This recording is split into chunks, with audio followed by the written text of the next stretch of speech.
Le premier souvenir que tu as avec moi? Ça devait être dans un café à Braine-l'Alleud qui s'appelle le Napoléon. Et c'était la période où on commençait à faire de la musique tous ensemble. Et tu étais probablement en train de jouer au kicker et mécher. Si tu veux faire une playlist qui me représente. Alors il y aurait beaucoup de Rihanna, beaucoup de... Et plus sérieusement, il y aurait pas mal de Bright Eyes, dit à la française Bright Eyes. Il y aurait quoi d'autre? Il y aurait sûrement un petit peu de Paul Simon aussi. Le tic que tu remarques ou t'énerve chez moi? Ah, c'est tellement bien, il en a plein. Jérémy a des problèmes avec ses yeux, donc il cligne des yeux tout le temps. Parfois comme ça.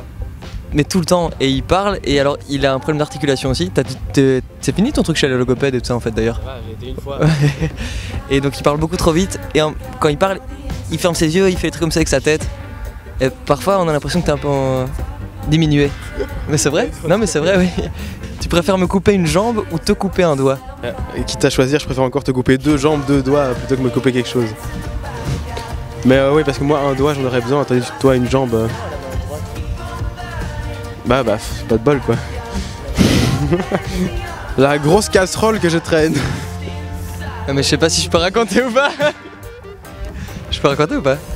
Jérémy a c'est encore un de ses autres tics, un gros problème avec son nombril, c'est-à-dire qu'on ne peut pas toucher son nombril parce que c'est facile, il pète un câble, il veut vraiment pas. Et avant il avait des trucs avec le fromage, bah, je sais pour continuer l'anecdote, hein. Il avait des trucs avec le fromage où il pouvait pas ne fût-ce que porter un plateau sur lequel il y avait du fromage. Et donc le truc avec son nombril, on est persuadé que c'est parce que Jérémy est toujours très lié à sa maman. Mais c'est vrai, je suis sûr moi. Et que donc du coup, tu vois, c'est l'espèce de cordon qui n'a pas encore été coupé. Donc quand on s'approche de ton nombril, tu pètes un câble comme si tu étais encore relié à ta maman.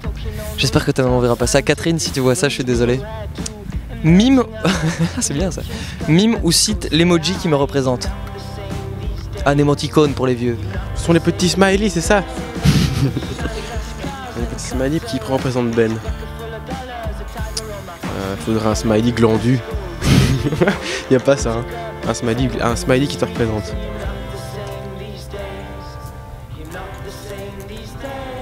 Je trouve que ça le représente bien ça. J'ai pas mal bossé dessus. Hein. Ce qui te plaît dans ma façon de travailler, la musique. Enfin donc en musique. Là c'est gentil. Tu es probablement le plus rigoureux et le plus... T'es toujours positif. S'il faut te demander quelque chose, t'es toujours partant. Si on fait une répète à 3h30 du matin et que t'as été prévenu une demi-heure avant, bah t'es capable d'être là le premier avec des sandwichs. Et donc t'es toujours, ouais, t'es très travailleur en fait. Et donc c'est très bien. Je sais pas ce qui nous arrive, mais j'ai... Ah oui, à moi, pardon. Comment... C'est horrible aussi ça. Comment tu me vois dans 10 ans? Déjà là, en un an, t'es quand même pas mal rétrogradé, hein, puisque t'habites à Liège. mais tu t'en sors bien chez les Pouilleux. Je vous aime Liège. C'est pas vrai. Dans 10 ans, je te vois... Est-ce que je dois être méchant ou est-ce que je dois être gentil? C'est ça la question. Je te vois pas marié, mais avec toujours ta même poule. Avoir un petit gamin que t'auras appelé Kevin. Gavin, oui, Gavin, c'est ça. Composer encore des génériques ou des jingles pour Carrefour et Deleuze.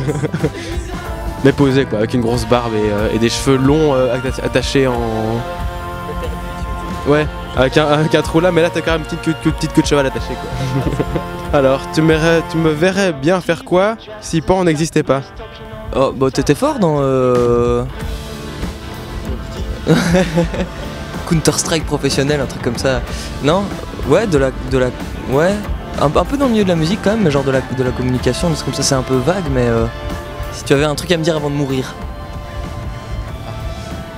Tu pourras avoir ma guitare. Ah, c'est vrai?